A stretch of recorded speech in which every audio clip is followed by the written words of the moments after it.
imagine this, fam. You're in a small Georgia neighborhood on a quiet night. Crickets chirping, porch lights on, kids inside. Then suddenly, over 50 shots get let off. You quickly find out 3 young men end up losing their lives. And a couple days later, police say the only person tied to it as of yet is a 21-year-old woman who just graduated with honors.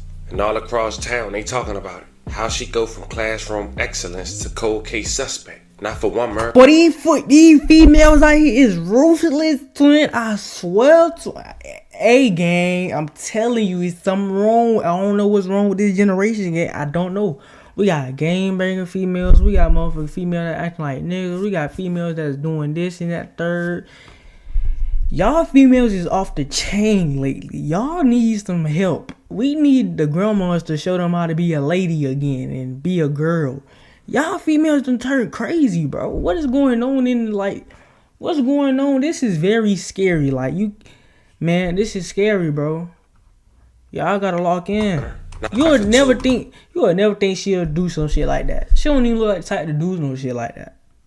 She like a good girl that go to school, get her grades up. She probably got a little boyfriend, loyal. Like, you see what I'm saying? But yeah, come on, man. That's crazy. But for 3, was she set up? Did she know too much? Or did she really have a hand in what went down that night? Well, in this video, we're going to try our best to find out. According to all public records, we're going to try to break down everything. The victims, the connection, and how one of Macon's most shocking cases might have just exploded something deeper in Bibb County. But before we go over this one, I want you guys to remember, I don't give you no angle. I just give you the story. So with that being said, make sure you like, comment, and subscribe. We're going to jump right to it. Now let's start this video off with some facts. We know victims' families are angry, and they got every right to be. But now it's gotten to the point, because of the information being shared online, that even the suspects themselves might allegedly want this young girl gone, simply because of what she knows. So now you got 2 sides of the community. Some praying she's alive, and others praying she's caught, all in the name of justice.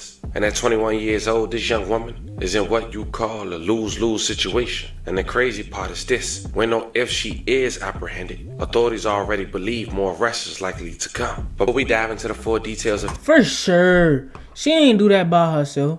It was planned by some niggas for sure. She just ain't the only one that just thought of doing it. Then she just did some crazy shit and shot 3 niggas. Like, nah, that's crazy. It was planned for sure. She either had her nigga doing it, her cousin. It's somebody, though. It's a nigga for sure. She ain't do it by herself. This case, who was involved, and what allegedly happened, and how investigators say this was part of a retaliation shooting. Without giving too much detail, let's talk about Macon, Georgia first itself. The crime, the history, and some quick facts about the city. Now when you hear the name Macon, Georgia, most people think of a small, slow-paced southern town. But if you really know Macon, you know it's a city split in 2. One side built on history and heart, and the other side is still fighting heavy poverty, violence, and generational trauma. Located in Bibb County, Macon sits right in the middle of Georgia, not far from Atlanta, about an hour and some change away, but the difference in opportunity feels like night and day. Over the past few years, crime in Macon has risen dramatically. In 2024 alone, the county recorded more than 70 homicides, most involving young people under 25. And just like a lot of other smaller southern cities, Macon's biggest problem isn't just the violence itself, it's how fast retaliation spreads. One shooting turns into 2, then 3. Then you having families left with no answers. But at the same time, it's also a city full of pride, music roots, church culture, and tight-knit families who've been there for generations. So when something like this happen, especially... It's always like them small towns, bro. They got something going on. Involving a young woman who once represented the best of her community, it hits home a little different. That's why this story grabbed the entire county's attention, because it wasn't just another case of senseless violence. It was a reminder that no matter how small the town, darkness can still find its way in. So now we got that foundation laid out, fam. Let's talk about what really happened that night, who the victims were, and how investigators believe the entire situation was part of a retaliation gone wrong. Fam, meet Rikimia Henley. She only 21 years old as of today. At first she went to Westside High School, but she found herself going off track until she transferred and decided to attend a school that wear uniform, more strict, and less distractions. And because of that, back in April of 2020, her mom went to Facebook and said the following: "I'm so proud of my baby, Rikimia Henley. Through all the pain and lost loved ones, domestic grief, and to be suspected of distractions. But in her ish, that last teenager, they proud of her. I see you, baby. for success is absolutely breathtaking. The following year, May of 2021, she graduated, and her local news platform had shouted her out for graduating with honors from Northeast High School. It didn't go on to say she's the daughter of Corinthia Henley and the late Jesse Henley. And then that's when I found out more about the parents' relationship and how the dad had lost his life after doing research on him. And that's when I found out that Rakimia's mom had killed her dad back in 2009 with a kitchen knife after coming home for stabbing a man in 1999 and doing 3 years. According to an article by the Macon Post back in 2009, it quoted that a woman who fatally stabbed her husband early Sunday morning had previously served 3 years in prison for stabbing a man in 1999, according to court records. Bibbs County Superior Court records show Corinthia Henley, then Corinthia Johnson, pled guilty November 29, 1999 to stabbing a man July 15, 1999. She was sentenced March 27, 2000 to serve 3 years in prison, followed by 7 years on So this shit been going on, okay, smooth. probation, according to court records. She came home in 2003. By 2009, 6 years later, she was 30 years old, and she ended up stabbing 28-year-old Jesse Gerald Henley with a kitchen knife following the argument at around 5:45 a.m. It was Sunday, according to Macon police. A police report labeled the case as justifiable homicide. Corinthia Henley told officers her husband was beating her and pushed her face into a pan of grease warming on the stove when she reached for the knife. The police sergeant at the time say no charges have been filed in connection with Jesse.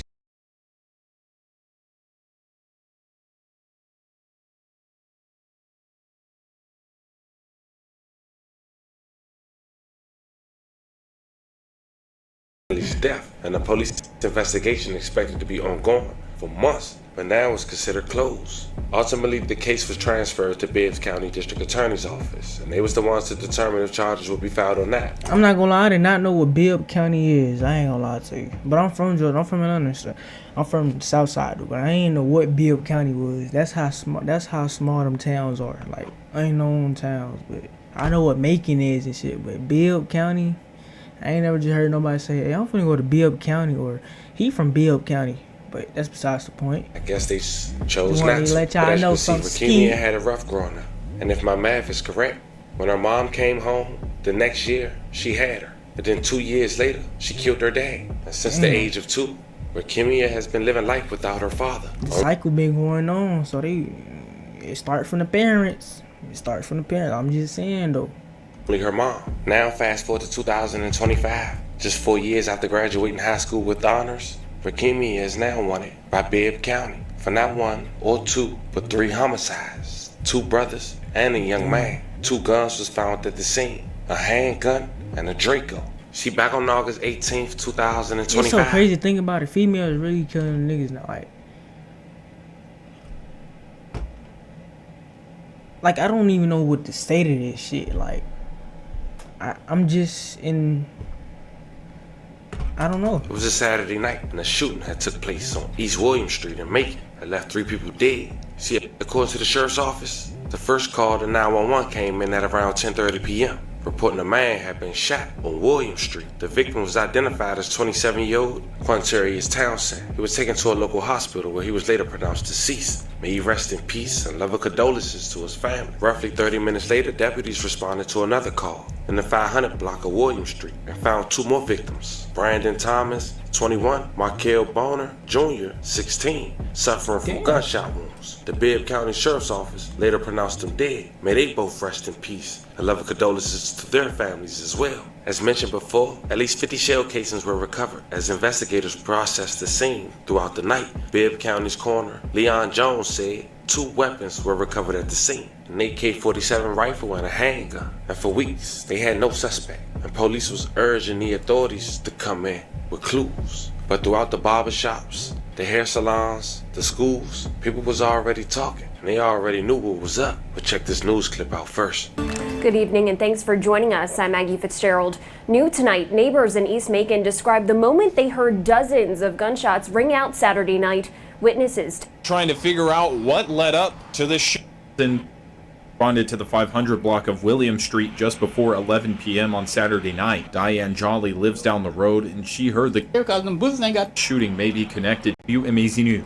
On feud with another the talk of the town for weeks. And weeks would go by, authorities would still have yet to make an arrest. But they started to get some tips. They later found out that the suspects was allegedly a part of a crew called EBK, who had ongoing feud with another group, who allegedly took matters into their own hands and shot up their neighborhood and was considered a drive-by. And this is how authorities will have a person of interest 5 weeks later. Y'all know what EBK mean for some people, or like the older people that watch me. EBK mean everybody killer. So basically they trying to say they against everybody. So they don't fuck with nobody. Those 3 murders. It's been alleged and on social media that the crew who was into it with those group of young men, one of them was a boyfriend to Rakima. And the only reason authorities only know her so far, because it's been alleged that it was her vehicle that was used. Even someone had went on social media and wrote this in the comments, indicating that she set up her black Honda was there. Yeah. How slow is y'all to use your own car that you know your name is, your insurance? Do y'all think the police, do y'all think this is 1780? Do y'all think we in 1985? Gang. Why would you not get a stolo? If you finna do it, go get a stolo. Why is you? I'm not saying get a stolo to go kill someone. I'm just saying. Cause why is you driving your personal car to do a homicide? her boyfriend was one of the ones who shot it up, and allegedly her car was used. But none of that has been confirmed. At least if you're gonna use your own car, take the tag plate off. At least do that. At least. I mean, but it would God, make sense on why authorities will only have her as listed as a person of interest thus far. On top of that, people has been going around with this theory that she allegedly set these dudes up, but as of now, that's not the fact. And if that's proven and given out by local authorities or via court records, you know I'm gonna keep you guys updated. But nonetheless, Thursday, October 23rd, 2025, Bibbs County had put up a wanted poster for Rakimia Henley, saying she's 21, 5'6", weigh 135 pounds, brown hair, and black. They also indicated she had braces and tattoos along the right arm and thigh. Now, even though she won it in the court of law, she's innocent until proven guilty. Yeah. You can only imagine what's going through her head right now. Not only her head, but her mother. You're talking about somebody who graduated with high honors 4 years prior, overcame obstacles in high school, made that transition, grew up without her dad since the age of 2 because he was killed by the hands of her mother. And now she wanted for 3 bodies. And some say she ain't pulled one trigger. It's a very unfortunate situation, but it goes to show you, trying to fit in and band with the wrong crowd can make you just as guilty as any crime. This is another reason why the streets is slow. Don't join this. I'm not saying she was in the streets, but I'm just saying in general. This is why you don't join the street. This is why you don't get involved. This is why you watch your surroundings. I'm just saying, though. Been done. And the sad part about all this is that she only 21. But what's even more damaging is that 3 lives were lost. Now I know at this point, This is the end of the video, but stay safe, bro.